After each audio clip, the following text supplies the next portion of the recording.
Good morning, everybody.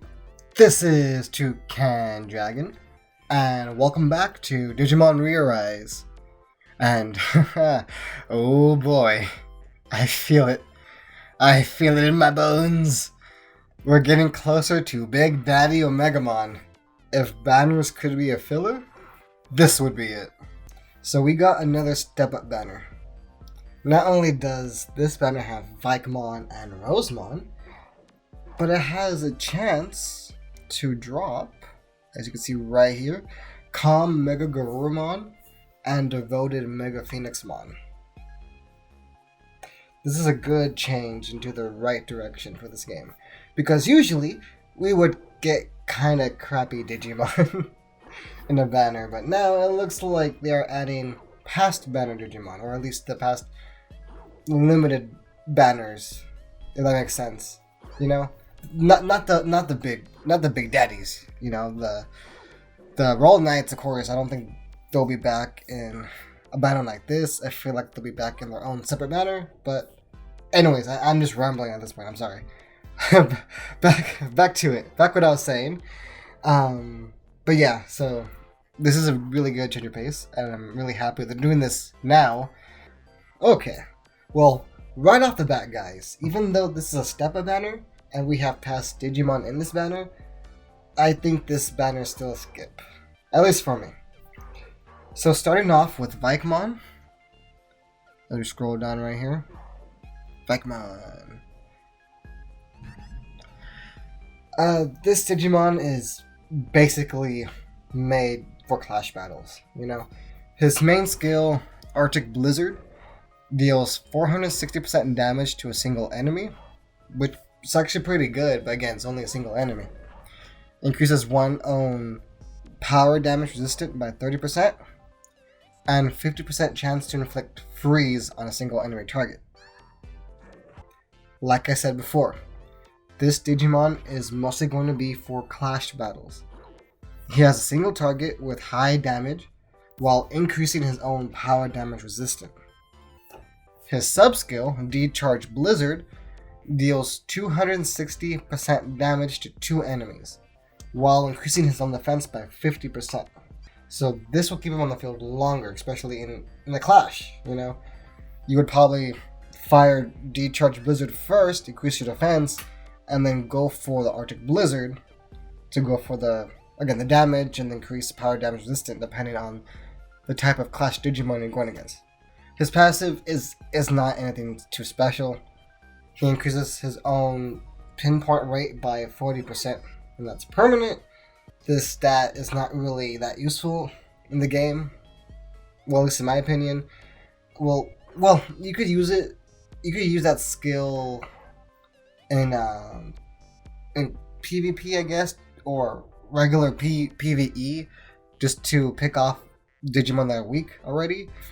But and he nullifies shock and freeze, affecting Tenacious allies. Again, I guess he's mostly for a Tenacious team. And that's what they're going for, because we got a lot of Tenacious Digimon out right now, especially with Kaiser Greymon. So it's probably a way to kind of go with him. But again, he's not that particularly good, even for clash battles.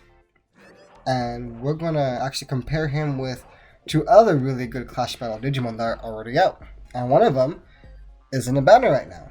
So let's compare him first with War Greymon. So War Greymon, you can see here, he has 460% damage to a single enemy target, compared to Vikemon's, again, 460 damage to a single enemy target. It's the same. It's really good. But here's the kicker. War Greymon decreases a single enemy target's power by 30%. For 2 turns, and 60% chance to stun that enemy. Versus Vikemon, he will just increase his defense by a little bit, only against power Digimon, and have 50% chance to inflict freeze on a single enemy target. Right away, Brave War Greymon is way better, especially in Clash. And with his sub-skill, P-Break Prominence, 320% damage to a single enemy target, and increases one's own power by 50% for 2 turns. Versus Vikemon, he just increases defense by 50%. So Vikemon's more defensive, while War Greymon's more on the offensive. But again, War Greymon would be way better to take in a clash battle. Even in PvP if you need a Mega. He's pretty good because he still has that chance to stun an enemy and deal a lot of damage.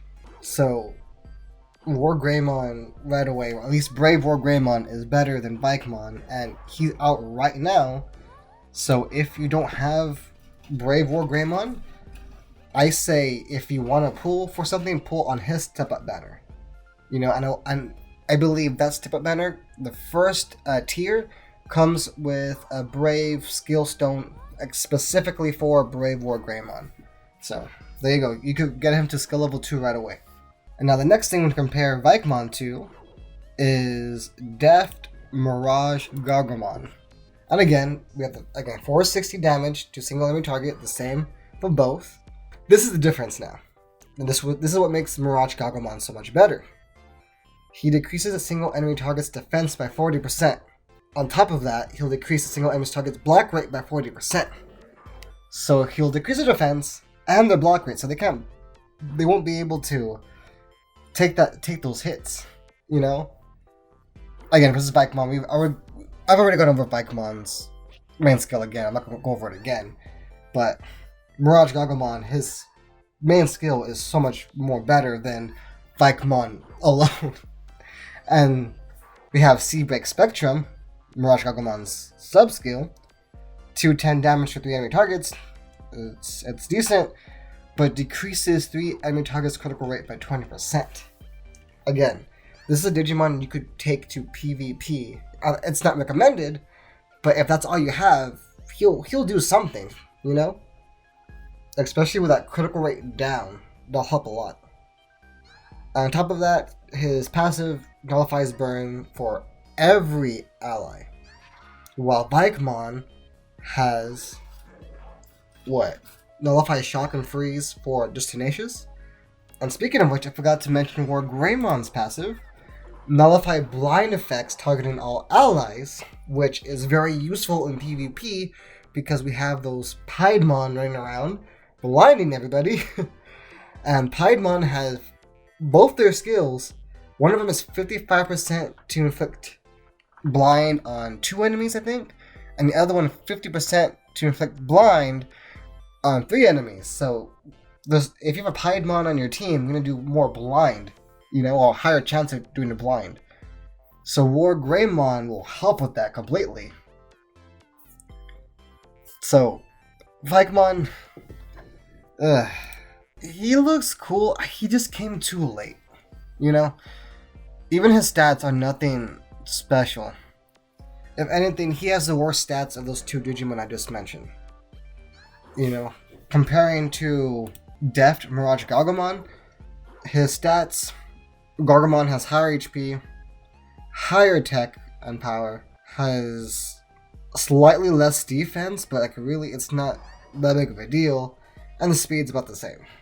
Mirage Gargomon, minus that decrease in defense, is still so much better than Vikemon. And then comparing Vikemon with War Greymon, Brave War Greymon, sorry, because we have 2 now.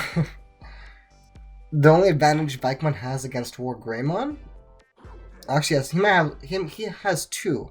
His HP, War Greymon's HP is 5720, while Vikemon's 6860, and the defense, because Greymon's defense is 1339, while Vikemon's is 1784, but still, the skills matter too, just as much as the stats.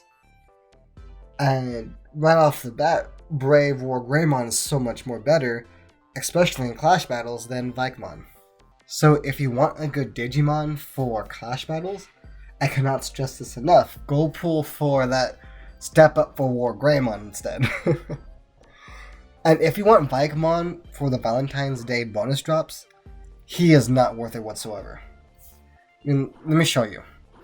I haven't pulled anything for the Valentine's event. All I've been using for Valentine's is that free Digimon that we got. Virgilmon, I know he's also called Burning Greymon in Digimon Frontier. Yeah, Virtualmon. So go here and look. The only one I have in my team that's giving me a bonus is him, and he was free. I got him while playing the event. Right? And just by using him and trying to complete the challenges that we got, let me show you how many medals I got. You see? 3027. And I spent some to buy some of these plugins because why the hell not? They're gold plugins, and again, I don't pull much, so I need what I need. But yeah, 3,000 medals just using Burning Greymon and doing challenges, you know. So if you want Vikemon for that bonus, don't bother with that. He's not worth it. But that's enough about Vikemon. Next we have, I've already forgot her name. Rosemon, devoted Rosemon, which she's okay, you know.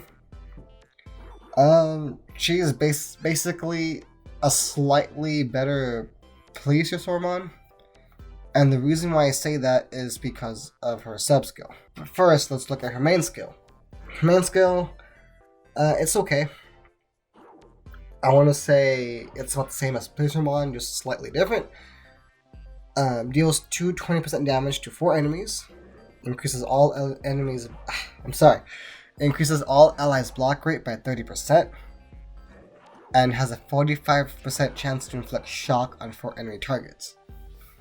So now, if we look at Plesiosaurmon,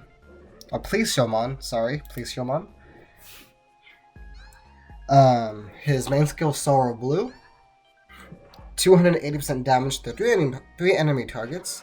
Just slightly a little bit more, but he's doing that to 3 enemies, which is okay. Now he's a kicker. Has a 50% chance to inflict stun on 3 enemy targets. Versus Rosemon's 45% chance to inflict shock. So Plesiosaurmon has a better chance to stun your enemy than Rosemon. And here, for Plesiosaurmon, we have decreased enemy's block rate, versus Rosemon is just increase your allies' block rate. So for PvP, just to the main skills, I want to say still Plesiosaurmon is way better. Not by much, because they're pretty much the same thing, really. They just have Rosemon is just a Plesiosaurmon, just with slight tweaks, and that's it. By scrolling down to the sub-skill, you'll see how Rosemon is slightly better. So Plesiosaurmon and Rosemon have the same main part of the skill, which is recover all allies' HP by 50%. Now, where they differ in this is their secondary effect. Rosemon removes blind on all allies, while Plesiosaurmon removes all sleep on all allies. So the way the meta is going right now, actually if we go here to the trends, I could show you. Our main Digimon that deals sleep is Normal Pumpkinmon, and our main Digimon that deals blind is Piedmon. Yes, we have Normal Pumpkinmon number 9 on the trending list, but here's the kicker. I have been going against Normal Pumpkinmons just as much as Piedmons, but Normal Pumpkinmon right here, his sub skill, 40% chance to inflict sleep on 3 targets, which again, it's not that high of a chance. It's below average, below half. So at Piedmon, if we go to Piedmon, his main skill 1, he has a 55% chance to inflict blind on 2 enemies, while increases his own tech. And then his sub skill, 50% chance to inflict blind on 3 enemies. You see, there's more of a chance your opponent's gonna blind you and put you to sleep, at least right now in the PvP meta. So that's what makes Rosemon slightly better than Plesiosaurmon, which, to be honest, I think it should be better than Plesiosaurmon because Plesiosaurmon is free while Rosemon is a paying as in using your rubies, but she's still not worth it, you know? Her passive skill is okay. but it's too specific. It needs to be more generalized. Her passive skill: nullify poison, burn, and error of tenacious and devoted allies. This would be so much better, and should be a little bit better if it was for everybody, all allies. But no, it's specific to tenacious and devoted. While Vikemon just has nullify freeze for all allies and nullify freeze and sleep for himself. Which, again, sleep, it's there, but it's not as prominent as blind. And freeze, I don't think I've ever been frozen before. I don't think there are. Is there Digimon that freeze? I don't know. But I'm not too worried about freeze. Most Digimon in the passive, they cover freeze, you know? So, and their stats are the same. They're exactly the same. So, yeah, the only advantage Rosemon has is just to remove the blind of all allies. But even then, she is not worth it. Yeah. But, you know, she is a looker. She is nice to look at. So, if you want that sweet, sweet Digi-waifu, by all means, go for it, man. Look at her. She's something. Well, guys, from our final verdict for this banner, it's an easy skip. If you look at the date when the Clash Battle ends, I will actually look at it right now. Valentine's Clash Battle, Part 2 begins, I'm recording this February 20th, so it's going to start tonight, Part 2. Part 2 ends the 28th, and that's the last part of Valentine's Day. So the 28th, that day, we're going to get probably news of a new banner. Now usually, especially for a very important Digimon like a Royal Knight, they're going to get their own Clash Battle for that. Because they'll give them their own little story like they would for Alphamon and Ulforce. And again, looking at JP, the stuff that they had, we're getting really close to Omegamon. So I feel like Omegamon will probably be March's Clash Battle. And while he's out, we'll probably get other drops too, like Black War Greymon. I forgot the other Digimon's name. The virus from our war game. But yeah, I think he came out too. But yeah, I think Omegamon is on the way. They'll probably release his news on the 28th, that morning or later on that day. If not, maybe the day before, and they'll drop him right when this ends. Like they always do for Clash Battle. They'll drop the next one right after. I'm predicting this will be a high chance for Omegamon the 28th or the 29th, going all the way to March. Well, what do you guys think? Is this another bait banner? Are these two Digimon worth pulling for? Or are you gonna be like me and save your rubies and see what they release next week? Thank you guys so much for watching. If you like this video, please click on that like button, smack that subscribe button, and don't forget to ring that little bell icon so you can be notified when I post new videos. This has been Toucan Dragon, and if I can, you can too. Bye guys.